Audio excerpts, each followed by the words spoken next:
दोस्तों इस वीडियो में बिहार फायरमैन 6 जून 2021 एग्जाम के लिए 100 क्वेश्चन देख लीजिए। इसमें सभी विषय से 100 क्वेश्चन है और आपके लिए जो टारगेट है 75 प्लस क्वेश्चन की। आप सभी 100 क्वेश्चन को अटेम्प्ट कीजिए। कितना क्वेश्चन आप सही बना पाते हैं लास्ट में आपको कमेंट करके बताना है। पहला क्वेश्चन है, रक्त में सफ़ेद कण, 5 से 6 सेकेंड का आपको समय लेना है। इसका सही आंसर क्या होगा आप कमेंट करके बताइए। इसमें सभी विषय से टोटल 100 क्वेश्चन है। आप सभी 100 क्वेश्चन को अटेम्प्ट कर लीजिए। इस क्वेश्चन में पूछा जा रहा है रक्त में सफ़ेद कण यानी WBC के बारे में आपको बताना है। तो WBC का जो कार्य है शरीर को बीमारियों से बचाना। इस क्वेश्चन का जो सही आंसर हो जाएगा शरीर को संक्रमण से बचाते हैं। साथ में एक चीज़ और आपको याद रखना है, सफ़ेद रक्त कण यानी WBC को जो कहा जाता है ल्यूकोसाइट कहा जाता है। एग्जाम में पूछा जाता है कि सफ़ेद रक्त कण का दूसरा नाम क्या है, तो ल्यूकोसाइट है। और RBC का दूसरा नाम जो होता है इरेथ्रोसाइट होता है। RBC में हीमोग्लोबिन पाया जाता है और हीमोग्लोबिन का जो काम होता है ऑक्सीजन का परिवहन करना। तो यहाँ पर फर्स्ट ऑप्शन में जो दिया हुआ प्रोटीन हीमोग्लोबिन ले जाते हैं। यह जो कार्य है RBC से रिलेटेड। अगला क्वेश्चन है, भारत के साथ अपनी सीमा की साझेदारी करता है। यहाँ पर आपको बताना है। तो भारत की जो स्थलीय सीमा है, इस क्वेश्चन का जो सही आंसर हो जाएगा म्यांमार के साथ है। इंडोनेशिया, मालदीव, फिलीपींस के साथ नहीं है। मालदीव के साथ जलीय सीमा है, म्यांमार के साथ स्थलीय सीमा है। तो म्यांमार इसका सही आंसर हो जाएगा। म्यांमार से लगने वाले जो भारत के राज्य है 4 राज्य है, अरुणाचल प्रदेश, नागालैंड, मणिपुर, मिजोरम। और म्यांमार के साथ जो भारत की जो स्थलीय सीमा है 1643 किलोमीटर। अगला क्वेश्चन है, में लेजर तकनीक का प्रयोग नहीं किया जाता है। तो इसमें से किस में लेजर तकनीक का प्रयोग नहीं किया जाता है आपको बताना है। बारकोड रीडिंग में लेजर तकनीक का प्रयोग किया जाता है। इसके बाद है कटिंग और ड्रिलिंग। तो कटिंग के लिए भी और ड्रिलिंग के लिए भी लेजर तकनीक का प्रयोग करते हैं, सही है। सी ऑप्शन में जो दिया हुआ है यहाँ पर माइक्रोवेव ओवन, माइक्रोवेव ओवन का जो प्रयोग करते हैं बिजली पर, इसका प्रयोग करते हैं खाना बनाने के लिए। और यह जो कार्य करता है रेडिएशन प्रोसेस के द्वारा, इसमें खाना बनता है, खाना पकाने के लिए इसका प्रयोग करते हैं। फिजियोथेरेपी में भी लेजर तकनीक का प्रयोग किया जाता है। इसके द्वारा मांसपेशियों को सीधा किया जाता है। यह बॉडी से रिलेटेड है। अगला क्वेश्चन IUCN का अर्थ है। तो IUCN का आपको बताना है इसमें फुल फॉर्म क्या होगा। IUCN से रिलेटेड एग्जाम में क्वेश्चन पूछा जाता है। देख लीजिए सभी ऑप्शन को। IUCN का जो हिंदी नाम है अंतर्राष्ट्रीय प्रकृति संरक्षण संघ। तो इसका सही आंसर जो हो जाएगा B option, international union for conservation of nature. यह प्रकृति से रिलेटेड संस्थान है और इसके द्वारा रेड डाटा बुक जारी किया जाता है। एग्जाम में पूछा जाता है कि रेड डाटा बुक किसके द्वारा जारी किया जाता है, तो IUCN द्वारा। और IUCN का यहाँ से आप फुल फॉर्म देख लिए। इसका जो मुख्यालय है स्विट्जरलैंड के ग्लांड में है और स्थापना 1948 में हुई थी। स्थापना से रिलेटेड भी एग्जाम में क्वेश्चन पूछा जा सकता है कि IUCN की स्थापना कब हुई थी, 1948 में फ्रांस में। और इसका जो मुख्यालय है स्विट्जरलैंड के ग्लांड में है। रेड डाटा बुक जारी किया जाता है। रेड डाटा बुक में जो होता है पौधे एवं जंतु के संकटग्रस्त प्रजाति। इसमें ऐसा नहीं है कि सिर्फ जंतु ही शामिल है, पौधे भी इसमें शामिल किया जाता है। जो संकट की स्थिति में है यानी विलुप्त हो सकता है आने वाले समय में, तो उसको शामिल किया जाता है। अगला क्वेश्चन है, विंडोज कीबोर्ड में चयनित कमांड के प्रयोग के लिए किस कुंजी का प्रयोग किया जाता है। तो इसका जो सही आंसर हो जाएगा बी ऑप्शन, इंटर। अगला क्वेश्चन है, नागालैंड की राजकीय भाषा क्या है। बिहार की राजकीय भाषा हिंदी है और राज्यों की राजकीय भाषा से रिलेटेड भी पूछा जाता है। खास करके नागालैंड से रिलेटेड पूछा जाता है क्योंकि नागालैंड की जो राजकीय भाषा है अंग्रेजी है। फर्स्ट ऑप्शन इसका सही हो जाएगा। डोगरी का भी आपको याद रखना है। डोगरी जो आधिकारिक भाषा है जम्मू कश्मीर की। तो एग्जाम में पूछ लिया जाता है कि डोगरी भाषा का प्रयोग किस राज्य में किया जाता है, तो जम्मू कश्मीर में। इसके बाद है बोडो। तो बोडो जो भाषा संबंधित है असम राज्य से। अगला क्वेश्चन है, ने एटम बम का आविष्कार किया था यानी परमाणु बम का आविष्कार किसने किया था। इस क्वेश्चन का जो सही आंसर हो जाएगा Julius Robert Oppenheimer. First option इसका सही हो जाएगा, परमाणु बम का आविष्कार किया था। अगला क्वेश्चन है, धारा प्रवाह को सुचालक के प्रतिरोध से संबंध करने वाले नियम को कहते हैं। इस क्वेश्चन का जो सही आंसर हो जाएगा सी ऑप्शन, जूल का नियम। अगला क्वेश्चन है, इलाहाबाद का पुराना नाम है। तभी इलाहाबाद का वर्तमान नाम भी हो गया है। इलाहाबाद का जो पुराना नाम था प्रयाग। बी ऑप्शन इसका सही हो जाएगा। अभी वर्तमान नाम जो है इलाहाबाद का बदल करके प्रयागराज कर दिया गया है। अगला क्वेश्चन है, वयस्क शिक्षा संगठन ज्ञान प्रसारक मंडली की शुरुआत ने की थी। इसका सही आंसर हो जाएगा दादा भाई नौरोजी। फर्स्ट ऑप्शन इसका सही हो जाएगा। अगला क्वेश्चन है, किस ग्रह को बौना ग्रह, ड्वार्फ प्लैनेट कहा जाता है। 2006 से पहले जो ग्रहों की टोटल संख्या थी 9, अब प्लूटो को इसमें से हटा दिया गया, तो अब जो टोटल ग्रहों की संख्या 8 है। बुध, शुक्र, पृथ्वी, मंगल, बृहस्पति, शनि, अरुण, वरुण। प्लूटो अब इसमें शामिल नहीं है, तो प्लूटो को अब बौना ग्रह के श्रेणी में रखा गया है, तो प्लूटो इसका सही आंसर हो जाएगा। अगला क्वेश्चन, MS वर्ड में माउस का प्रयोग करते हुए टेक्स्ट पर 3 बार क्लिक करने से क्या होगा। इस क्वेश्चन का जो सही आंसर हो जाएगा सी ऑप्शन, टेक्स्ट की लाइन अथवा पैरा का चयन करता है। अगला क्वेश्चन, लेजर की प्रयोग से की जाने वाली 3D इमेजिंग प्रक्रिया कहलाती है। लेजर की प्रयोग से की जाने वाली 3D इमेजिंग प्रक्रिया जो कहलाती है उसको होलोग्राफी कहते हैं। होलोग्राफी इसका सही आंसर हो जाएगा। और बुक पे जो वेरीफाई के लिए जो दिया हुआ रहता है होलोग्राम, इसमें भी 3D तकनीक का ही प्रयोग किया जाता है। इसमें 3D इमेज होता है, आप बुक का यहाँ पर देख सकते हैं लोगो, इस तरह से ऊपर में दिया हुआ रहता है। इसके बाद है सोनोग्राफी। तो सोनोग्राफी जो संबंधित है, इसमें अल्ट्रासाउंड का प्रयोग किया जाता है। इसका दूसरा नाम अल्ट्रासाउंड भी है। तो पेट के जांच के लिए इसका जनरली प्रयोग करते हैं सोनोग्राफी का। इसका दूसरा नाम अल्ट्रासाउंड भी है। इसमें प्राश्रव्य ध्वनि का प्रयोग किया जाता है, अल्ट्रासाउंड इंग्लिश नाम है। इसके बाद है रेडियोग्राफी। तो रेडियोग्राफी में जो प्रयोग किया जाता है एक्सरे, एक्सरे के लिए ही रेडियोग्राफी का प्रयोग करते हैं। रेडियोग्राफी जो संबंधित है एक्सरे से, एक्सरे के द्वारा हड्डी को जांच किया जाता है कि हड्डी टूटा हुआ है या कुछ इस तरह से। इसके बाद है कार्डियोग्राफी। तो कार्डियोग्राफी के द्वारा हार्ट को चेक किया जाता है, हार्ट यानी हृदय के जांच करने की जो प्रक्रिया कार्डियोग्राफी। अगला क्वेश्चन है, पाचन तंत्र में मौजूद आमाशय रस में शामिल होता है। पाचन तंत्र में मौजूद आमाशय रस में जो शामिल होता है हाइड्रोक्लोरिक अम्ल। हाइड्रोक्लोरिक अम्ल का जो सूत्र है HCl है। फर्स्ट ऑप्शन इसका सही हो जाएगा। अगला क्वेश्चन है, सभी प्रकार की मिट्टी के गठन के लिए मूलभूत सामग्री है।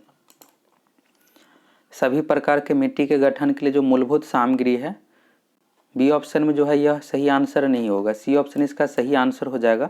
मिट्टी का जो मूलभूत सामग्री है, मिट्टी का जो निर्माण हुआ है, सभी प्रकार के मिट्टी का निर्माण चट्टान से हुआ है। चट्टान इसका सही आंसर हो जाएगा। बी ऑप्शन में जो है पानी के बहाव से लाई हुई मिट्टी या रेत, यह जो होता है जलोढ़ मिट्टी में होता है। अगला क्वेश्चन है, सामान्यतः रक्त कैंसर के रूप में निम्नलिखित में से किसे वर्गीकृत नहीं किया जाता है। रक्त कैंसर यानी ब्लड कैंसर के बारे में आपको बताना है इसमें से। तो यहाँ पर ल्यूकेमिया, माइलोमा और लिम्फोमा, यह तीनों जो है रक्त कैंसर ब्लड कैंसर से रिलेटेड ही है। लेकिन फर्स्ट ऑप्शन में जो है कार्सिनोमा, यह ब्लड कैंसर से रिलेटेड नहीं है। ब्लड के अलावा जो भी शरीर में किसी भी पार्ट में कैंसर होता है उसको कार्सिनोमा कहा जाता है। इसके अंतर्गत जैसे हो गया मुंह में, फेफड़ा में, इन सभी पार्टों में कैंसर को कार्सिनोमा कहा जाता है, ब्लड को छोड़ करके। अगला क्वेश्चन, FTP का विस्तार क्या है। FTP का जो विस्तार है, इसका सही आंसर हो जाएगा file transfer protocol. D option इसका सही हो जाएगा। अगला क्वेश्चन है, टावर ऑफ विक्ट्री जय स्तंभ में स्थित है। जय स्तंभ यहाँ इस तरह से भी पूछ लिया जाता है, विजय स्तंभ कहाँ है। टावर ऑफ विक्ट्री जय स्तंभ जो स्थित है राजस्थान में, बी ऑप्शन इसका सही हो जाएगा। विजय स्तंभ राजस्थान के चित्तौड़गढ़ में स्थित है और इसका निर्माण जो करवाया था मेवाड़ नरेश राणा कुंभा ने। यह भी पूछ लिया जाता है कि विजय स्तंभ का निर्माण किसने करवाया था, तो राणा कुंभा ने। अगला क्वेश्चन है, संसद के 2 सत्रों के बीच का अधिकतम अंतराल क्या हो सकता है। संसद के 2 सत्रों के बीच अधिकतम समय जो होना चाहिए 6 महीने से अधिक का नहीं होना चाहिए। इसके बीच में भी सेशन हो जाता है तो 6 महीने से अधिक का नहीं हो सकता है। अगला क्वेश्चन है, डिओडेनम का भाग है। डिओडेनम जो भाग है छोटी आंत का, फर्स्ट ऑप्शन इसका सही हो जाएगा। अगला क्वेश्चन है, ध्वनि तरंगों के संबंध में निम्नलिखित में से कौन सा कथन सही नहीं है। तो देख लीजिए सभी ऑप्शन को अच्छा सा क्वेश्चन, इसका सही आंसर क्या होगा आप कमेंट करके बताइए। ध्वनि तरंग के बारे में इसमें पूछा गया है। फर्स्ट ऑप्शन में है यहाँ पर ये 330 से 350 मीटर प्रति सेकंड के रफ्तार से यात्रा करती है, सही है। ध्वनि का जो वेग होता है 330 मीटर और यह माध्यम के अकॉर्डिंग डिपेंड करता है, थोड़ा सा बढ़ भी सकता है। तो 330 से 350 मीटर प्रति सेकंड के रफ्तार से यात्रा करती है, सही है। यह मैकेनिकल तरंग है, मैकेनिकल यानी यांत्रिक तरंग है, तो बिल्कुल सही है, यांत्रिक तरंग का ही पार्ट है। इसके बाद है, इन्हें यात्रा करने के लिए किसी प्रकार के माध्यम का आवश्यकता नहीं होती है। नहीं जो यहाँ पर दिया हुआ यह गलत है। ध्वनि तरंग के लिए जो है माध्यम की आवश्यकता होती है। ध्वनि जो है ठोस द्रव गैस में ही गमन कर सकता है। सबसे अधिक वेग होता है ठोस में, इससे कम होता है द्रव में, इससे कम होता है गैस में। ध्वनि जो है निर्वात में गमन नहीं कर सकता है। तो यहाँ पर जो नहीं होती है यह गलत दिया हुआ है, तो सी इसका सही आंसर हो जाएगा, इसमें गलत दिया हुआ है। इसके बाद है ये लंबी दूरी तक यात्रा नहीं कर सकती, यह भी सही ही है। ध्वनि तरंग बहुत ज़्यादा दूर तक यात्रा नहीं कर सकती है प्रकाश तरंग की तरह, और प्रकाश तरंग के लिए, प्रकाश के लिए कोई भी माध्यम की आवश्यकता नहीं होती। यहाँ पर जो नहीं दिया हुआ था इस कारण से सी ऑप्शन इसका गलत हो जाएगा। अगला क्वेश्चन है कास्टिक सोडा का रासायनिक नाम है। कास्टिक सोडा का जो रासायनिक नाम है सोडियम हाइड्रोक्साइड, डी ऑप्शन इसका सही हो जाएगा। और यहाँ से रासायनिक सूत्र भी पूछ दिया जाता है, तो NaOH होता है कास्टिक सोडा का रासायनिक सूत्र। अगला क्वेश्चन है सूर्य का प्रमुख तत्व है। इसमें से आपको बताना है कि सूर्य का प्रमुख तत्व कौन सा है। तो सूर्य में जो सर्वाधिक होता है हाइड्रोजन, हाइड्रोजन पहले स्थान पर है। हाइड्रोजन का जो प्रतिशत होता है 73 से 74%। दूसरे स्थान पर है हीलियम, हीलियम का 23 से 24% भाग है, बाकी 1% मान्य है कार्बन। ये सभी तत्व है, तो सही आंसर जो हो जाएगा हाइड्रोजन। सूर्य का प्रमुख तत्व जो है हाइड्रोजन है। अगला क्वेश्चन है भारत छोड़ो आंदोलन, और यहाँ पर आपको बताना है भारत छोड़ो आंदोलन 1942, नमक का आंदोलन। भारत छोड़ो आंदोलन जो हुआ था 1942 में, नमक आंदोलन जो हुआ था 1930 में। तो इसका सही आंसर जो हो जाएगा 1930। नमक सत्याग्रह जो हुआ था 12 मार्च से लेकर 6 अप्रैल 1930 तक गांधी जी ने नमक कानून को तोड़ा था। अगला क्वेश्चन है टंकाई सोल्डरिंग के लिए प्रयोग किया जाता है। तो टांका में जो प्रयोग करते हैं सोल्डरिंग के लिए सीसा एवं टीन का मिश्रण, बी ऑप्शन इसका सही हो जाएगा सीसा एवं टीन। सीसा का जो सूत्र होता है Pb होता है और टीन का होता है Sn। तो एग्जाम में इस तरह से भी पूछ दिया जाता है, संकेत ही सिर्फ रहेगा Pb + Sn इस तरह से। तो सीसा का Pb हो गया, सीसा का दूसरा नाम लेड भी है और टीन का यहाँ पर Sn संकेत हो गया। तो सीसा एवं टीन का मिश्रित धातु। अगला क्वेश्चन है संसद के वर्तमान सत्र के निष्कासन को कहते हैं। संसद के वर्तमान सत्र के निष्कासन को जो कहा जाता है इसका सही आंसर हो जाएगा सी ऑप्शन स्थगन, यानी स्थगित कर दिया गया। सत्रावसन में क्या होता है कि सत्र का समाप्त होना, तो यह निष्कासन यानी स्थगित यहाँ पर किया गया, तो स्थगन इसका सही आंसर होगा, सत्रावसन नहीं होगा। अगला क्वेश्चन है Tata institute of fundamental research में स्थित है। Tata institute of fundamental research जो स्थित है मुंबई में, बी ऑप्शन इसका सही हो जाएगा। अगला क्वेश्चन है शरीर में लगी चोट की मरम्मत के लिए किस प्रकार के सेल विभाजन का प्रयोग किया जाता है। शरीर में लगी चोट के मरम्मत के लिए केवल समसूत्रण विभाजन का प्रयोग किया जाता है, फर्स्ट ऑप्शन इसका सही हो जाएगा। अगला क्वेश्चन है पेट की परत में कुछ ग्रंथियों की कोशिकाओं से कौन सा एसिड स्रावित होता है। तो इससे पहले भी इससे रिलेटेड क्वेश्चन था। इस क्वेश्चन का जो सही आंसर हो जाएगा हाइड्रोक्लोरिक अम्ल, हाइड्रोक्लोरिक एसिड स्रावित होता है और इसका जो सूत्र होता है HCl होता है। अगला क्वेश्चन है शिव का प्रख्यात मंदिर पशुपतिनाथ कहाँ स्थित है। पशुपतिनाथ मंदिर जो स्थित है नेपाल में, सी ऑप्शन इसका सही हो जाएगा, नेपाल के काठमांडू में। बिहार दरोगा एग्जाम में यहाँ से इस तरह से क्वेश्चन पूछ दिया गया था, पशुपतिनाथ धर्मशाला कहाँ स्थित है। तो नेपाल के काठमांडू में ही है, मंदिर के बगल में ही है, और पशुपतिनाथ मंदिर भी नेपाल के काठमांडू में है। अगला क्वेश्चन है चीन में निषिद्ध शहर कहाँ स्थित है। चीन में निषिद्ध शहर यानी प्रतिबंधित शहर जो स्थित है बीजिंग में, बी ऑप्शन इसका सही हो जाएगा। बीजिंग शहर के मध्य में ही फॉरबिडन सिटी स्थित है, तो बीजिंग इसका सही आंसर हो जाएगा। अगला क्वेश्चन है निम्नलिखित में से कौन सा उपकरण स्टोरेज डिवाइस नहीं है, यानी स्टोरेज के लिए प्रयोग नहीं किया जाता डिवाइस का। डिस्क जितने भी होते हैं सभी स्टोरेज डिवाइस होते हैं, इसके अलावा मेमोरी हो गया। तो यहाँ पर CD रोम डिस्क और ड्राइव तीनों जो है स्टोरेज डिवाइस है, लेकिन मोडेम जो है यहाँ पर डी ऑप्शन में, मोडेम जो संबंधित है नेटवर्क से, नेटवर्क संचार के लिए कंप्यूटर में इसका प्रयोग किया जाता है, तो मोडेम नहीं होगा स्टोरेज डिवाइस, बाकी तीनों स्टोरेज डिवाइस है। अगला क्वेश्चन है नीचे दिए गए नदियों की जोड़ियों में कौन सी नदियाँ भारत के दक्षिणी भाग में बहती है। ऑप्शन के अकॉर्डिंग देख लीजिए, कृष्णा नदी दक्षिणी भाग में बहती है, लेकिन गंगा नदी उत्तर भारत में बहती है, तो यह ऑप्शन नहीं होगा। इसके बाद है कावेरी गोदावरी, तो यह सही आंसर हो जाएगा। कावेरी नदी जो बहती है कर्नाटक तमिलनाडु राज्यों में, और गोदावरी नदी दक्षिण भारत की प्रमुख नदी है, यह आंसर सही हो जाएगा। इसके बाद है नर्मदा और तापी नदी, तो नर्मदा नदी जो है गुजरात एवं मध्य प्रदेश राज्यों में बहती है। ब्रह्मपुत्र और यमुना, तो यमुना नदी भी उत्तर भारत में ही बहती है, ब्रह्मपुत्र नदी भी हो जाएगा उत्तर पूर्वी भारत में। तो इस कारण से इसका सही आंसर जो हो जाएगा कावेरी और गोदावरी नदी। अगला क्वेश्चन है, निम्नलिखित में से एक व्यक्ति ब्रिटिश द्वारा फांसी पर चढ़ाया गया स्वतंत्रता संग्राम क्रांतिकारी नहीं है। भगत सिंह, राजगुरु एवं सुखदेव को तीनों को एक साथ फांसी की सजा दी गई थी। तो इसका सही आंसर जो हो जाएगा चंद्रशेखर आजाद। इसमें पूछा जा रहा है कि किसके द्वारा ब्रिटिशों द्वारा फांसी पर नहीं चढ़ाया गया था, तो चंद्रशेखर आजाद इसका सही आंसर हो जाएगा। अगला क्वेश्चन है, कंप्यूटर के बिना काम नहीं कर सकते हैं। कंप्यूटर में जो सबसे ज़रूरी है CPU, सेंट्रल प्रोसेसिंग यूनिट, इसको कंप्यूटर का मस्तिष्क कहा जाता है। तो मस्तिष्क के बिना काम ही नहीं कर सकता है, तो CPU इसका सही आंसर हो जाएगा। इसके अलावा ऑप्शन में CPU के जगह CPU नहीं दे करके ऑपरेटिंग सिस्टम भी रहता है, तो ऑपरेटिंग सिस्टम भी ज़रूरी है, इसके बिना भी कंप्यूटर काम नहीं कर सकता है। अगला क्वेश्चन है, हमारे सौरमंडल का सबसे छोटा ग्रह कौन सा है। हमारे सौरमंडल का सबसे छोटा ग्रह बुध है और सबसे बड़ा ग्रह बृहस्पति है। अगला क्वेश्चन है, सीरिया की राजधानी कौन सी है। सीरिया की जो राजधानी है दमास्कस, फर्स्ट ऑप्शन इसका सही हो जाएगा। अगला क्वेश्चन, अपराधियों की पहचानने के लिए फोरेंसिक विभाग निम्नलिखित तकनीक का प्रयोग करते हैं। अपराधियों को पहचानने के लिए फोरेंसिक विभाग जो प्रयोग करता है DNA फिंगरप्रिंट का, सी ऑप्शन इसका सही हो जाएगा। फिंगरप्रिंट का प्रयोग किया जाता है।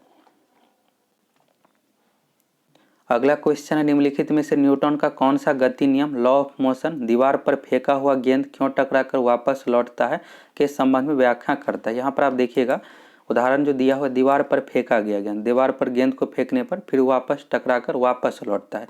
तो यह जो है तीसरा गति के नियम से रिलेटेड है। इसमें प्रत्येक क्रिया के बराबर विपरीत दिशा में भी प्रतिक्रिया हो रहा है, तो थर्ड नियम इसका सही आंसर हो जाएगा। अगला क्वेश्चन है, सर्किट में बिजली के प्रवाह का पता लगाने हेतु निम्नलिखित में से किस उपकरण का प्रयोग किया जाता है।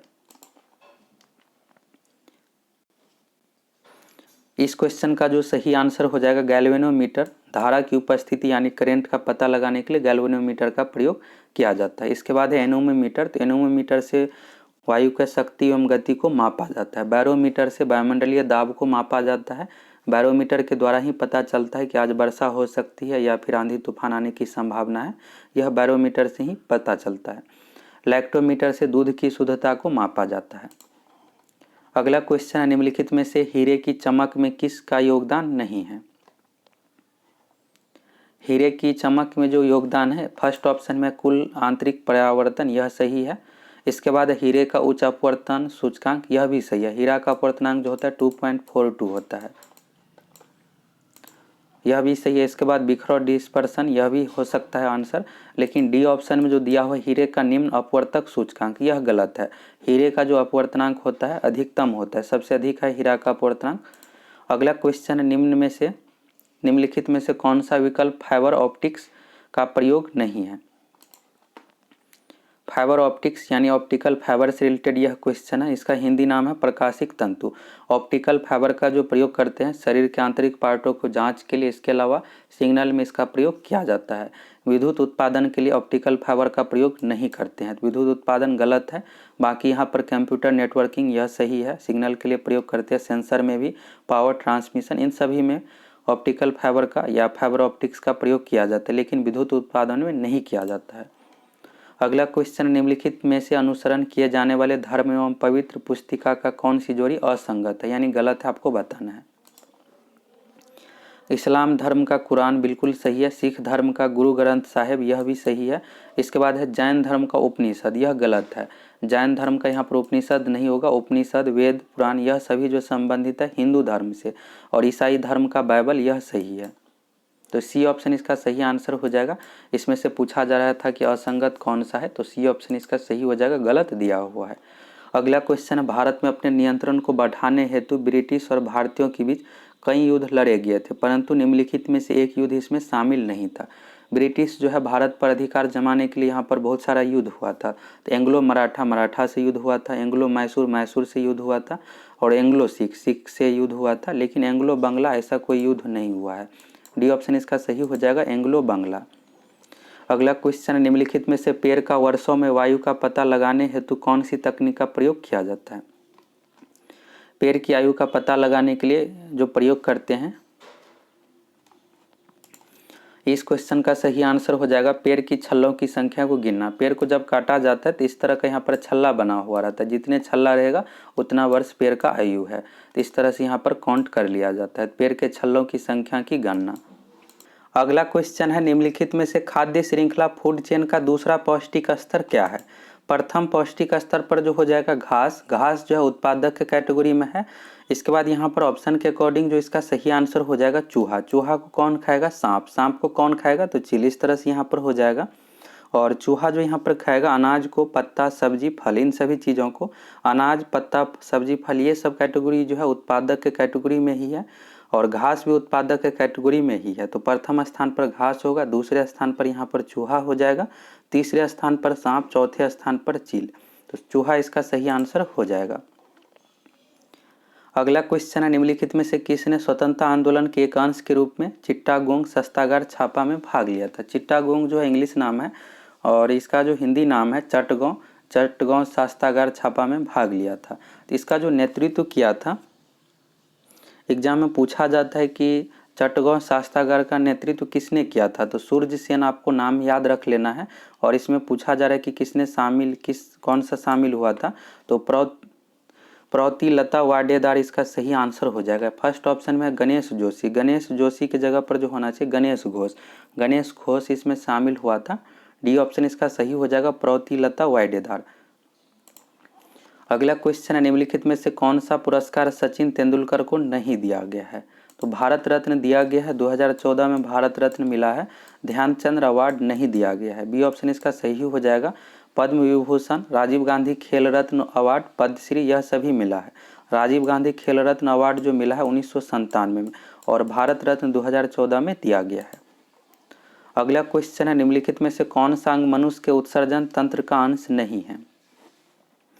उत्सर्जन तंत्र का जो पार्ट है गुर्दा यानी किडनी हो गया, मूत्रवाहिनी, मूत्रमार्ग यह सभी है, लेकिन गर्भाशय जो है जनन तंत्र का पार्ट है। सी ऑप्शन इसका सही हो जाएगा, गर्भाशय उत्सर्जन तंत्र का अंश नहीं है। अगला क्वेश्चन है, निम्नलिखित में से मुगल सम्राटों जिन्होंने भारतीय उपमहाद्वीप पर शासन किया था का उल्टा सही अनुक्रम, यानी अंतिम से पहला आपको बताना है। तो पहले स्थान पर जो है मुगल वंश की स्थापना बाबर ने की थी, तो बाबर आपको लास्ट में रखना है। इस तरह से बाबर के बाद हो जाएगा हुमायूं, हुमायूं के बाद अकबर, ये आपको लास्ट में रखना है और लास्ट को शुरू में रखना है। तो मुगल वंश का अंतिम शासक था बहादुर शाह जफर, तो इस तरह से आपको शुरू करना है। तो इसका सही आंसर जो हो जाएगा सी ऑप्शन, बहादुर शाह द्वितीय, इसके बाद औरंगजेब, शाहजहां, अकबर।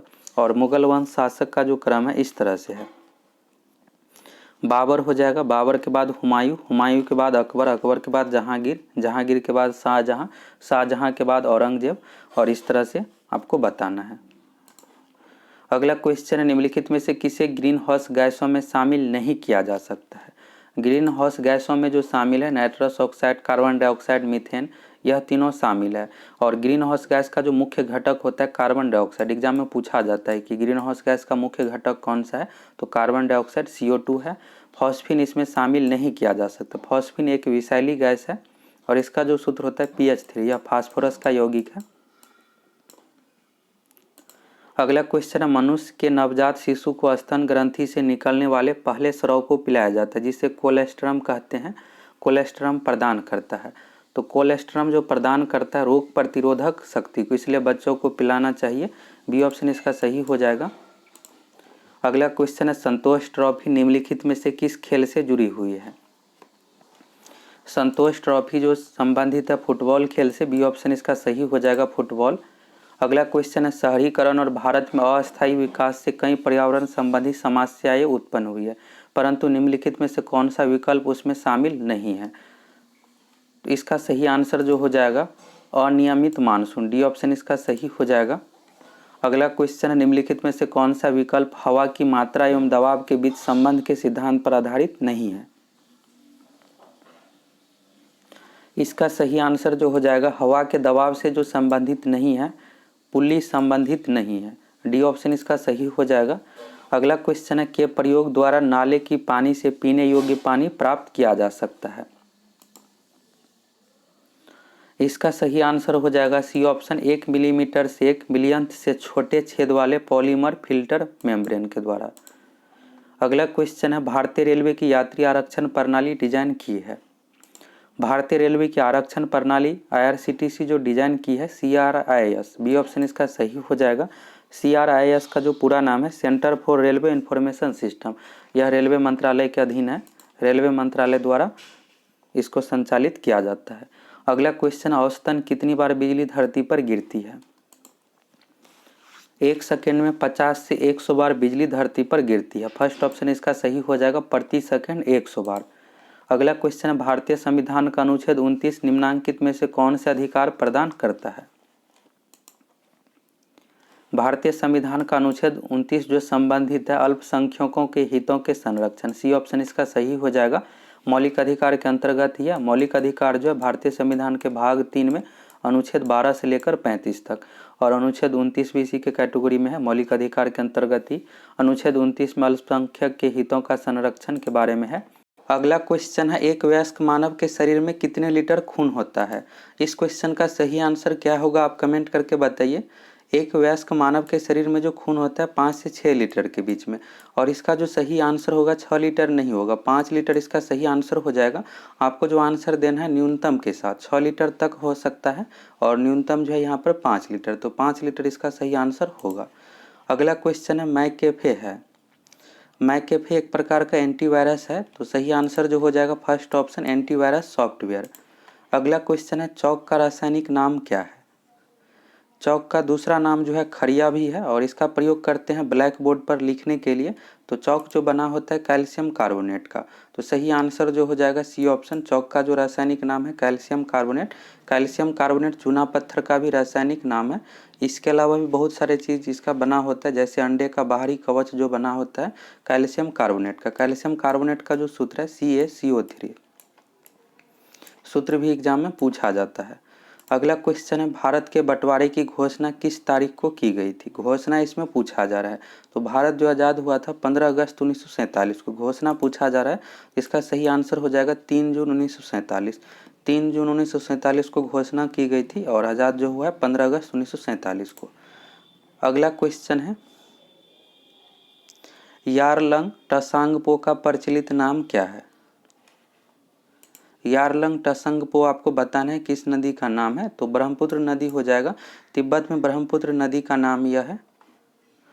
अगला क्वेश्चन है, किस नेटवर्क पर पहला SMS भेजा गया था? तो किस नेटवर्क पर पहला SMS, यह जो SMS भेजा गया था वोडाफोन नेटवर्क पर, बी ऑप्शन इसका सही हो जाएगा। 2 दिसंबर 1992 को भेजा गया था। अगला क्वेश्चन है, ATM का विस्तार क्या है? तो ATM का जो विस्तार होता है ऑटोमेटेड टेलर मशीन, तो इसका जो सही आंसर हो जाएगा बी ऑप्शन में दिया हुआ यहाँ पर ऑटोमेटेड टेलर मशीन। अगला क्वेश्चन है, तारे मुख्यतः किससे बने होते हैं? इससे पहले भी एक क्वेश्चन इसी से रिलेटेड था कि सूर्य का मुख्य स्रोत क्या होता है, कौन सा तत्व पाया जाता है? तो हाइड्रोजन, और सूर्य भी एक प्रकार का तारा ही है, तो तारे में जो मुख्यतः होता है हाइड्रोजन। इसके बाद दूसरे नंबर पर हो जाएगा हीलियम, तो सही आंसर जो हो जाएगा इस क्वेश्चन का हाइड्रोजन और हीलियम। अगला क्वेश्चन है, स्टेनलेस स्टील का आविष्कार किसने किया था? इस क्वेश्चन का जो सही आंसर हो जाएगा, स्टेनलेस स्टील का जो आविष्कार किया था हैरी बियरली, सी ऑप्शन इसका सही हो जाएगा। अगला क्वेश्चन है, पौधे की पत्तियों से पानी के वाष्पीकरण को क्या कहते हैं? पौधे की पत्तियों से पानी के वाष्पीकरण को जो कहा जाता है वाष्पोत्सर्जन।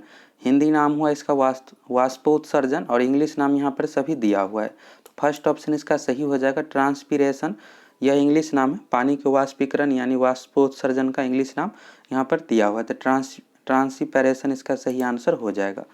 अगला क्वेश्चन है, निम्नलिखित में से कौन सा विकल्प उष्णता का कुचालक बेड कंडक्टर है? तो यहाँ पर कुचालक आपको बताना है, उष्णता यानी हीट का पूछा जा रहा है। इसका सही आंसर हो जाएगा फर्स्ट ऑप्शन लकड़ी। अब यहाँ से मैथ से संबंधित क्वेश्चन, इसके बाद इंग्लिश एवं हिंदी का भी क्वेश्चन है। क्वेश्चन है यहाँ पर, वास्तविक संख्या है ABC के लिए यदि A² + B² + C² बराबर AB + BC + CA हो तो A + B + C का होल स्क्वायर का मान ज्ञात कीजिए। इस क्वेश्चन का सही आंसर क्या होगा कमेंट करके बताइए। मैथ सेक्शन में आपको 1 मिनट का समय लेना है, वीडियो को रोक करके पहले खुद से आप ट्राई कर लीजिए। A + B + C का होल स्क्वायर आपको बताना है, तो A + B + C का जो होल स्क्वायर बराबर होता है A² + B² + C² + 2AB + 2BC + 2CA, यह सूत्र हो गया और इसी का मान आपको निकालना है।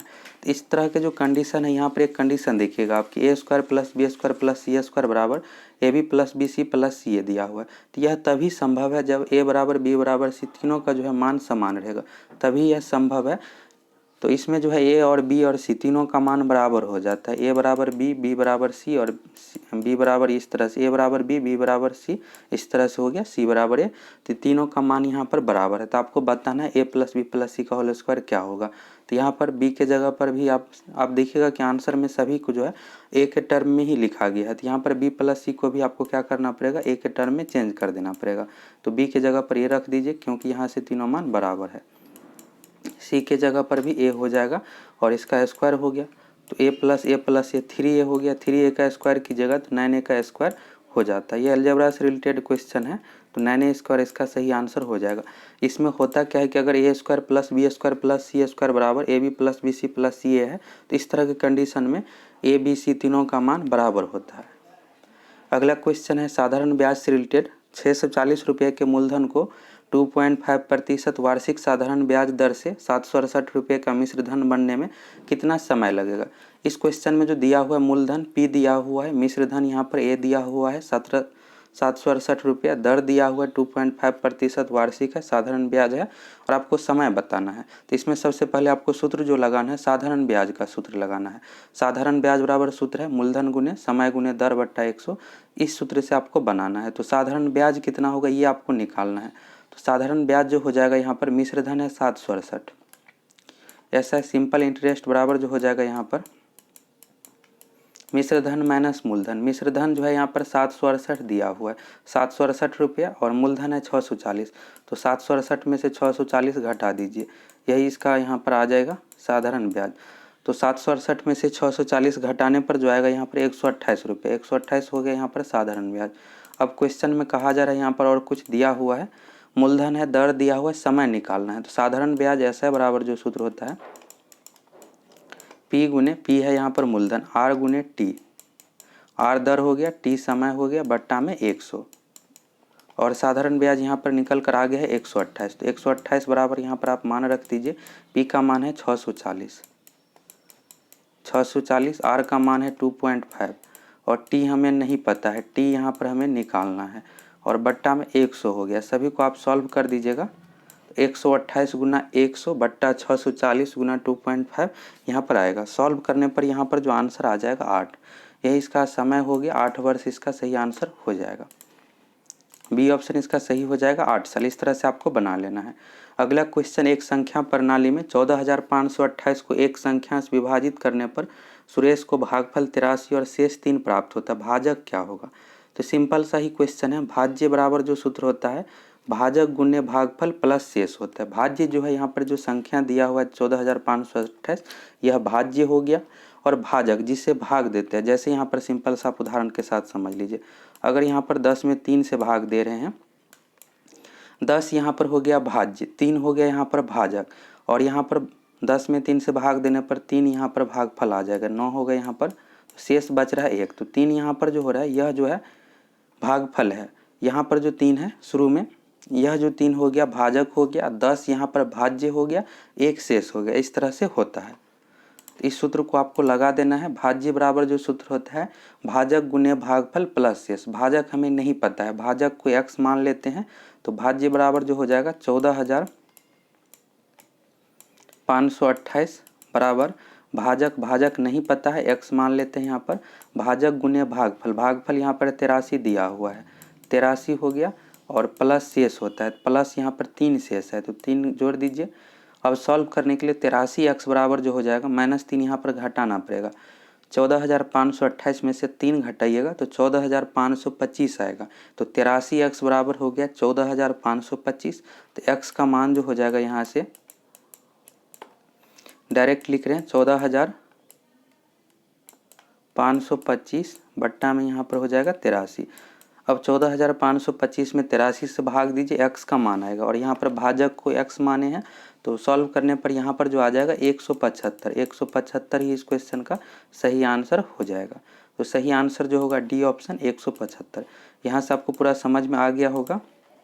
अगला क्वेश्चन है, यदि किसी बेलन सिलेंडर की त्रिज्या को दोगुना किया जाता है और ऊंचाई को 50% कम किया जाता है तो आयतन में कितने प्रतिशत वृद्धि या गिरावट होती है। आयतन में क्या परिवर्तन होगा आपको बताना है। तो बेलन का आयतन बराबर जो सूत्र होता है पाई आर स्क्वायर एच।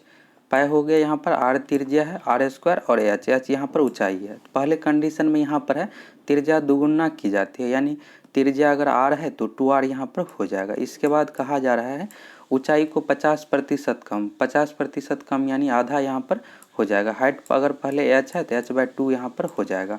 तो फर्स्ट कंडीशन में पाई स्क्वायर h हुआ, सेकेंड कंडीशन में क्या होगा तो यहाँ पर बनाते हैं पाई हो गया आर स्क्वायर, तो त्रिज्या यहाँ पर दुगुना हो जाएगा तो 2r का यहाँ पर स्क्वायर करना पड़ेगा और गुना में यहाँ पर h के जगह पर h/2 हो जाएगा, क्योंकि क्वेश्चन में कहा गया है कि 50% कम यहाँ पर हाइट हो रहा है। तो इसको सॉल्व करने पर यहाँ पर जो मान आ जाएगा, पाई है 2r का स्क्वायर है तो 2r का स्क्वायर हो जाएगा 4r स्क्वायर गुना h/2। तो इसको सॉल्व करने पर यहाँ पर हो जाएगा 2 pi r square h. First condition में जो यहाँ पर है पाई आर स्क्वायर एच है, सेकेंड कंडीशन में हो गया यहाँ पर 2 पाई आर स्क्वायर एच। तो कहा जा रहा है आयतन में कितने प्रतिशत की वृद्धि या कमी होगी बताना है। पहले था पाई आर स्क्वायर एच, अब हो गया 2 पाई आर स्क्वायर एच। तो अब जो है यहाँ पर आयतन में वृद्धि हो गया है, कितना वृद्धि हुआ है तो 2 पाई आर स्क्वायर एच में से पाई आर स्क्वायर एच घटाइएगा तो पाई आर स्क्वायर एच बचेगा। तो यहाँ पर पाई आर स्क्वायर एच का वृद्धि हुआ है और किस पर वृद्धि हुआ है, प्रतिशत निकालने के लिए जितना वृद्धि हुआ उसको लिखना पड़ता है, बट्टा में जो मूल था, मूल यहाँ पर कितना है पाई आर स्क्वायर एच और गुना 100 से करने पर प्रतिशत में मान आ जाता है। पाई आर स्क्वायर एच गुना 100 यहाँ पर हो गया। अब यहाँ पर जो है ऊपर नीचे में मान सेम ही है, काट दीजिएगा 1 होगा और 100 में से 1 के गुना करने पर 100 हो जाएगा। तो 100% का यहाँ पर वृद्धि हुआ है। फर्स्ट ऑप्शन इसका सही हो जाएगा, 100% वृद्धि। अगला क्वेश्चन लाभ हानि से संबंधित है। क्वेश्चन है, रमेश ने एक फ़ोन 5% की हानि पर बेचता है। यदि उससे इसे 200 रुपये अधिक मूल्य पर बेचा होता तो 15% का लाभ होता। 25% का लाभ कमाने के लिए उसे किस मूल्य पर बेचना चाहिए, यानी विक्रय मूल्य आपको बताना है। फर्स्ट कंडीशन में 5% की हानि पर बेच रहा है, तो यानी यहाँ पर जो हो गया 5% हानि, तो 100 में से घटा दीजिए यानी 95, यहाँ पर हो गया 95%। 5% हानि पर बेच रहा है। अब यहाँ पर कहा जा रहा है कि 200 रुपये अगर अधिक पर बेचा जाता तो 15% का लाभ होता। यहाँ पर 115 इस तरह से हो गया, 100 में 15 जोड़ दीजिए। अब यह किस कारण से हो रहा है, पहले 95 था तो 115 हो रहा है, किस कारण से तो 200 रुपये अधिक बेचने पर। और यहाँ पर अधिक कितना है 95 और 115 यानी 20 अधिक है। या तो आप 20% बराबर 200 ले सकते हैं या फिर 20 यूनिट बराबर 200 ले सकते हैं, दोनों से एक ही मान आ जाएगा। तो यहाँ पर 20 यूनिट बराबर हो गया 200, एक का मान आपको निकालना है और इसके बाद यहाँ पर 125 का मान निकालना पड़ेगा, क्योंकि यहाँ पर क्वेश्चन में कहा जा रहा है कि 25% का लाभ कमाने के लिए उसे किस मूल्य पर बेचना चाहिए, यानी विक्रय मूल्य आपको बताना है। 25% का लाभ होना चाहिए, तो 125 का मान यहाँ से आपको निकालना पड़ेगा। तो 125 का मान जो हो जाएगा 200/20 गुने 125, इसको सॉल्व कर दीजिएगा। तो यहाँ पर 20 है और 200 है, 10 हो जाएगा। 125 में से 10 से गुना करने पर 1250 आ गया। तो इस क्वेश्चन का जो सही आंसर हो जाएगा 1250 रुपया। डी ऑप्शन इसका सही हो जाएगा। अगला क्वेश्चन साधारण ब्याज से संबंधित है। क्वेश्चन है 50 रुपये का 6 महीने में प्रत्येक महीने के लिए 10 पैसे प्रति रुपये की दर से साधारण ब्याज ज्ञात कीजिए। सिंपल सा क्वेश्चन है, इसका सही आंसर क्या होगा आप कमेंट करके बताइए। अगर एग्जाम में इस तरह का क्वेश्चन पूछा जाता है तो मौखिक ही बनाइए, बेस्ट रहेगा, सूत्र से आप आसानी से नहीं बना पाइएगा। यहाँ पर मूलधन जो है 50 रुपये और 6 महीने में, और यहाँ पर प्रत्येक महीने के दर से यहाँ पर दर दिया हुआ 10 पैसे प्रति रुपये, यानी 1 रुपये का जो ब्याज है यहाँ पर 10 पैसा है। कितने दिनों के लिए, तो 1 महीना के लिए है।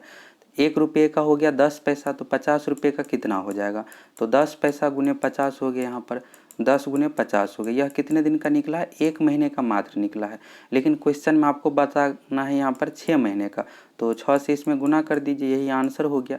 तो 10 गुने 50 गुने 6, यह जो मान आया है पैसा में आया है। यहाँ पर 10 पैसा लिखे हैं, तो 10 में 50 में और 6 से गुना करने पर यहाँ पर जो हो जाएगा 56 से 30 हो गया, 3000 पैसा हो गया। अब 3000 पैसा को रुपया में आप चेंज कर दीजिए, क्योंकि ऑप्शन में जो आंसर दिया हो रुपया में, 3000 पैसा जो होगा 30 रुपया के बराबर, 100 से भाग दे दीजिएगा, तो यही इसका आंसर हो गया। अगर इस तरह का क्वेश्चन पूछा जाता है तो सिंपल सा बेसिक से बनाइए, आसानी से बना लीजिएगा। इसमें कुछ नहीं करना है, 1 रुपये का ब्याज यहाँ पर 10 पैसे दिया हुआ है, 50 रुपये का ब्याज हो गया 10 गुने 50, 1 महीने का हुआ, 6 महीने के निकालने के लिए 6 से गुना कर दीजिए, 3000 पैसा हो गया और इसको 100 से भाग दीजिएगा, 30 रुपये इसका आंसर आ जाएगा। डी ऑप्शन इसका सही हो जाएगा, 30 रुपया। अगला क्वेश्चन है, सुनील और गोपाल एक व्यवसाय में साझेदार है। सुनील 20,000 रुपये 9 महीने के लिए और गोपाल 30,000 रुपये 12 महीने के लिए निवेश करता है। 60,000 रुपये के कुल लाभ में सुनील का हिस्सा ज्ञात कीजिए। अच्छा सा क्वेश्चन है, पार्टनरशिप टॉपिक से रिलेटेड यह क्वेश्चन है और इसको बनाना कैसे है सीख लीजिए। इसमें जो है पूंजी यहाँ पर दिया हुआ है 20,000 रुपये और समय दिया हुआ। अगर आप पूंजी को समय से गुना कर देते हैं तो यही जो यहाँ पर निकल कर आएगा लाभ निकल कर आएगा। यहाँ पर सुनील और गोपाल है तो सुनील इस तरह से आपको लिख लेना है, एस यहाँ पर सुनील हो गया, जी से यहाँ पर गोपाल हो गया। सुनील का कितना है 20,000 रुपये है 9 महीने के लिए, तो 20,000 में यहाँ पर आपको सिंपल सा 9 से गुना कर देना है और यहाँ पर जो हो जाएगा लाभ का अनुपात निकल कर आ जाता है। इस तरह से अनुपात यहाँ पर चिन्ह दे देना है, 20,000 गुना 9 हो गया। इसके बाद है यहाँ पर गोपाल का 30,000 है तो 30,000 में क्या करना है आपको 12 से गुना कर देना है। इसके बाद 20,000 में अगर आप 9 से गुना कीजिएगा तो 1,80,000 हो गया और यहाँ पर 30,000 में 12 से गुना करने पर 3,60,000 हो गया। तो जीरो यहाँ पर कैंसिल कर देते हैं, तो यहाँ पर 9 में 2 से गुना कीजिएगा तो सिंपल सा 18 हो गया। इसके बाद है यहाँ पर 12 में 3 से गुना करने पर यहाँ पर 36 हो गया। तो यहाँ से निकल कर जो अनुपात आया है 1:2 आया है। तो यानी सुनील और गोपाल के बीच में लाभ का जो अनुपात है 1:2 है। एक चीज़ और यहाँ से आप समझ लीजिए, यहाँ पर जैसे 9 महीना दिया हुआ, अगर यहाँ पर टाइम जो लेना है अगर महीना में है तो दोनों जगह आपको महीना में ही लेना है। अगर वर्ष में दिया हुआ है तो वर्ष में चेंज करके आपको लेना पड़ेगा। अगर यहाँ पर गोपाल का दिया हुआ रहता 2 साल तो 2 साल को क्या करते सिंपल सा महीना में चेंज कर लेते, तो 2 साल का महीना में जो हो जाएगा 24 महीना, 2 में 12 से गुना करने पर 24, तो 24 से इस तरह से आपको गुना कर देना है। 1:2 में आ गया और यहाँ पर लाभ टोटल कितना है 60,000 रुपये है। तो इसमें आपको बताना किसका है तो सुनील का बताना है। पहले वाला सुनील का है, सुनील का 1 है तो गोपाल का 2 है, टोटल 3 का मान हो गया 60,000, तो 1 का मान हो जाएगा 20,000। तो यहाँ से 20,000 जो निकल कर आ गया यह हो गया सुनील का, गोपाल का हो जाएगा 40,000। तो इसका सही आंसर जो हो जाएगा डी ऑप्शन 20,000। अगला क्वेश्चन है, यदि 15 व्यक्ति एक काम को 30 दिनों में कर सकते हैं तो दुगुनी क्षमता वाले 30 व्यक्ति उसी काम को कितने दिनों में कर सकते हैं। मौखिक की क्वेश्चन को इसको सॉल्व कर लेना है। सिंपल सा यहाँ पर दिया हुआ है 15 व्यक्ति एक काम को 30 दिन में कर सकता है। इसके बाद यहाँ पर है दोगुनी क्षमता, क्षमता भी आप भूल जाइए, सिंपल सा यहाँ पर 30 व्यक्ति समझिए। अगर 15 व्यक्ति कोई काम को 30 दिन में करता है तो 30 व्यक्ति उससे कम समय में यानी उसका आधा समय लेगा, 15 दिन लेगा। इसके बाद यहाँ पर कहा जा रहा है सेकेंड में दोगुनी क्षमता, अगर क्षमता यहाँ पर दुगुनी है तो उससे भी कम समय लगेगा। इसको 2 से भाग दे दीजिए, 3.5 इसका सही आंसर हो जाएगा 7.5 दिन। अगला क्वेश्चन, एक छात्र ने 32% अंक प्राप्त किए और 6 अंकों से फेल हो गया। यदि उसने 36% अंक प्राप्त किए होते, 2 अंकों से उत्तीर्ण हो गया, तो उत्तीर्ण अंक यानी स्कोर आपको बताना है। इस तरह के क्वेश्चन में आपको क्या करना है, पास यहाँ से निकालना है। पास बराबर पास सिंपल से आपको समझना है। 32% अंक लाया है लेकिन 6 अंकों से फेल हो गया। यहाँ पर अगर उसको 6 अंक और मिल जाते, इसमें अगर प्लस 6 अंक ऐड कर देते, जो भी यहाँ पर अंक आया होगा अगर उसमें 6 अंक और ऐड कर देते तो पास हो जाता है। इसके बाद है यहाँ पर 36 अंक प्राप्त किए और 2 अंकों से उत्तीर्ण हो गया, यानी 2 अंक ज़्यादा आया है। जो पास होने का जो अंक है उससे 2 अंक ज़्यादा आया है। तो अगर इसमें से 2 अंक घटा देंगे तो पास यहाँ पर सिर्फ अंक आता, यही आपको बराबर कर देना है। 32% अंक प्राप्त किया और 6 अंकों से फेल हो गया। तो यहाँ पर सिंपल सा आप इस तरह से भी लिख सकते हैं, एक्स मानकर भी बना सकते हैं, नहीं तो सिंपल सा यहाँ पर परसेंटेज ही लिखिए 32% प्लस 6 इसलिए किया है कि 6 अंकों से फेल हो गया। अगर उसको 6 अंक और मिल जाता तो पास हो जाता। बराबर यहाँ पर 36% है, 36%, 2 अंकों से उत्तीर्ण हो गया यानी 2 अंक पास होने से ज़्यादा आया है, तो घटाने पर यहाँ पर पास हो गया, तो दोनों पास हो गए। यहाँ पर 36% हो जाएगा। अब इसको सॉल्व कर देना है, तो 32% प्लस 6 है, 36% माइनस 2, तो 32 में से माइनस 36% कीजिएगा तो -4% यहाँ पर होगा। इसके बाद है यहाँ पर -2, तो -2 में प्लस 6 है, यहाँ पर इस साइड ले जाइएगा राइट साइड में, तो -6 होगा, तो -6 और -2 -8 हो गया, तो -4% का मान -8, तो 1% का मान यहाँ से कितना आ गया, 1% का मान जो यहाँ पर हो जाएगा, 4% का मान 8 है तो 1% का मान यहाँ पर 2 हो गया, तो यह निकल कर आ गया। अब कहा जा रहा है कि उत्तीर्ण अंक स्कोर कितना है, यानी पास का कितना है, तो 32 + 6, तो 32% का मान कितना हो जाएगा यहाँ से, 1% का मान हमें जो निकल कर आया है 2 निकल कर यहाँ से आया है, तो 32% का मान निकालना है। तो 32 × 2 कर दीजिए +6 कर दीजिए, तो 32 दूना 64 होता है, +6 70 यहाँ पर हो गया। तो यहाँ से 70 अंक अगर आ जाता तो पास हो जाता। अगर आपको फिर चेक करना है तो यहाँ से भी चेक कर सकते हैं, 36 का डबल कीजिएगा 72 होता है, 2 अंक हटाने पर 70, यानी पास आ रहा है, यानी बिल्कुल सही है। तो डी ऑप्शन इसका सही हो जाएगा। 70 अंक यहाँ पर उत्तीर्ण का जो अंक है 70 है। अगला क्वेश्चन इंग्लिश से संबंधित है। क्वेश्चन है select the meaning of the given idiom. Idiom यानी इस मुहावरा का अर्थ आपको बताना है। तो यहाँ पर एक वाक्य दिया हुआ है फाइट साय ऑफ, इसका जो अर्थ होता है, इस मुहावरे का जो अर्थ है टालना, दूर रहना, बचना, इस तरह का यहाँ पर अर्थ हो गया। तो ऑप्शन के अकॉर्डिंग आपको चूज करना है। तो बी ऑप्शन इसका सही हो जाएगा। एवॉइड यहाँ पर है, एवॉइड मीन्स होता है मना करना, यानी टालना, दूर रहना, इस तरह का अर्थ है। तो टू एवॉइड, इनकाउंटरिंग इसका सही आंसर हो जाएगा। अगला क्वेश्चन है select the synonym of the given word. Synonym यानी पर्यायवाची आपको बताना है। रेलेवेंट यहाँ पर है, तो रेलेवेंट से रिलेटेड मीनिंग कौन सा है आपको बताना है। तो रेलेवेंट मीन्स जो होता है प्रासंगिक, संबंध या उपयुक्त, इस तरह का अर्थ हो गया। तो अप्लीकेबल इसका सही आंसर हो जाएगा। उपयुक्त इसका भी अर्थ है संबंधित, सी ऑप्शन इसका सही हो जाएगा। यह जो है अप्लीकेबल इसका सिनोनिम है। अगला क्वेश्चन है select the most appropriate word to fill in the blank. यहाँ पर खाली स्थान में आपको बताना है क्या होगा। यहाँ पर वाक्य दिया हुआ है different strategy have been used awareness about education. तो इसका सही आंसर जो हो जाएगा 83 नंबर क्वेश्चन का टू स्प्रिट हो जाएगा। स्प्रिट मीन्स होता है फैलाना या जागरूक करना, इस तरह का अर्थ यहाँ पर हो जाएगा। अगला क्वेश्चन है identify the segment in the sentence which contains grammatical error from the given option. यहाँ पर आपको बताना है कि कहाँ पर ग्रामेटिकल एरर है।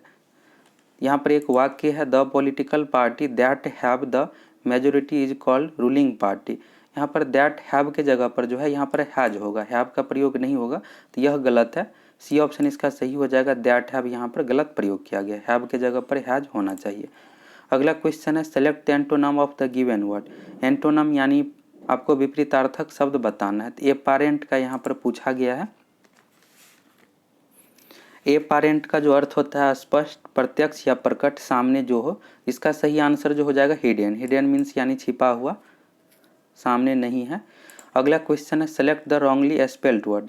इसमें आपको बताना है कि किस में रॉन्ग स्पेलिंग है। तो यहाँ पर कॉन्शियस का बिल्कुल सही है, रैदम का भी सही है और प्ले राइट का भी सही है, लेकिन यहाँ पर इम्ब्रेस का जो है यहाँ पर गलत दिया हुआ है।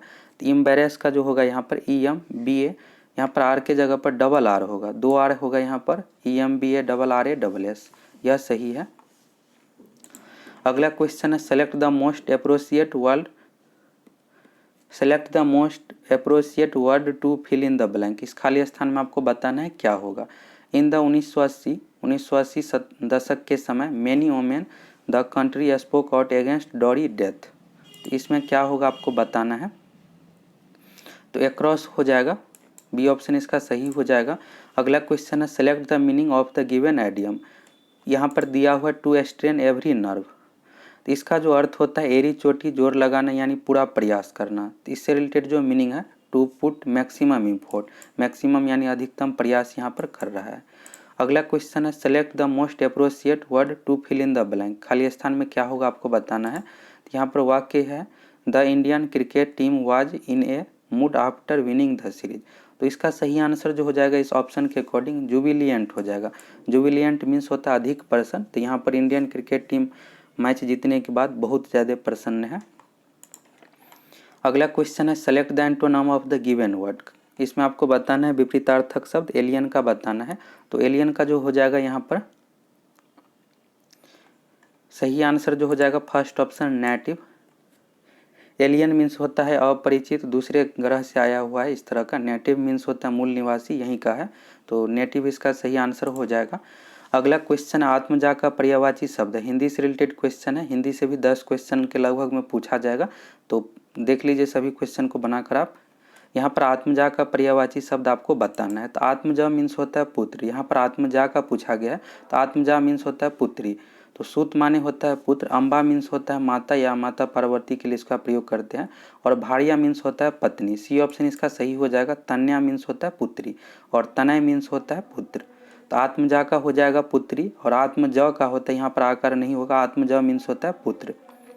अगला क्वेश्चन है सब जगह के लिए एक शब्द है, तो सब जगह के लिए जो एक शब्द होगा इसमें से सर्वर्थ हो जाएगा, बी ऑप्शन इसका सही हो जाएगा। सर्वेश मीन्स होता है सबका मालिक, सबका ईश्वर, और समदर्शी मीन्स होता है सबको समान दृष्टि से देखने वाले, यानी एक समान देखने वाले। अगला क्वेश्चन अधुनातन का विलोम शब्द का चयन कीजिए। अधुनातन का जो अर्थ होता है अधु यानी आधुनिक, अधुनातन का जो अर्थ होता है आधुनिक, इसका विलोम जो हो जाएगा पुरातन, सी ऑप्शन इसका सही हो जाएगा पुराना। अगला क्वेश्चन दिए गए वाक्य का वह भाग ज्ञात करें जिसमें कोई त्रुटि है यानी गलत है। यहाँ पर है शिक्षित वर्ग की बेकारी श्रम का अवज्ञा के परिणाम का सबसे ज्वलंत उदाहरण है। यहाँ पर जो है शिक्षित वर्ग की बेकारी, यहाँ तक तो ठीक है, श्रम का अवज्ञा, यहाँ पर श्रम की अवज्ञा होगा, श्रम की अवज्ञा के परिणाम का सबसे ज्वलंत उदाहरण है, तो यहाँ पर की के कारण से गलत है, तो चलिए ऑप्शन के अकॉर्डिंग चूज कर लेते हैं, सी ऑप्शन इसका सही हो जाएगा, श्रम की अवज्ञा के परिणाम का यहाँ पर की होना चाहिए। 94 का जो हो जाएगा यहाँ पर सी ऑप्शन। अगला क्वेश्चन है, यहाँ पर भी आपको चूज करना है, कोई त्रुटि है तो। पाखंड एवं दिखावा हमारे जीवन का अभिन्न अंग बन गई है, यहाँ पर बन और गई है, इसमें जो गलत है यहाँ पर गई नहीं होगा, यहाँ पर गया होगा, बी ऑप्शन इसका सही हो जाएगा। बन गई के जगह पर यहाँ पर जो होना चाहिए बन गया है। अगला क्वेश्चन रिक्त स्थानों को भरने के लिए उपयुक्त शब्द का चयन करें।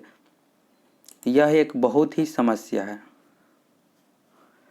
समस्या जो होता है गंभीर, तो डी ऑप्शन इसका सही हो जाएगा, यह एक बहुत ही गंभीर समस्या है। अगला क्वेश्चन है उपकार का विलोम शब्द है।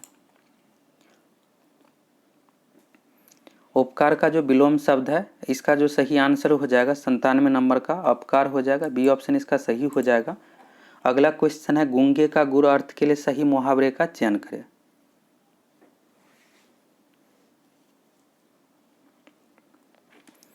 गूंगे का गुर मुहावरे का जो सही अर्थ होगा अवर्णनीय अनुभव, बी ऑप्शन इसका सही हो जाएगा। अगला क्वेश्चन है वातायन का पर्यायवाची है। वातायन का जो पर्यायवाची होता है बी ऑप्शन इसका सही हो जाएगा, गवाक्ष हो जाएगा। वातायन का जो अर्थ होता है खिड़की, और गवाक्ष का भी अर्थ होता है खिड़की। ताक जो होता है ऊपर के छज्जे, ताक के लिए प्रयोग करते हैं। अगला क्वेश्चन है बहुत अधिक अभावग्रस्त होना अर्थ के लिए सही मुहावरे का चयन करें। इसका जो सही आंसर हो जाएगा बहुत अधिक अभावग्रस्त होना, सी ऑप्शन इसका सही हो जाएगा, दाने दाने को तरसना। अब आप लोग कमेंट करके बताइएगा कि 100 में से आपका कितना क्वेश्चन सही हुआ है। अगर आप चैनल पर नए हैं तो चैनल को सब्सक्राइब करके जरूर जुड़ जाइए।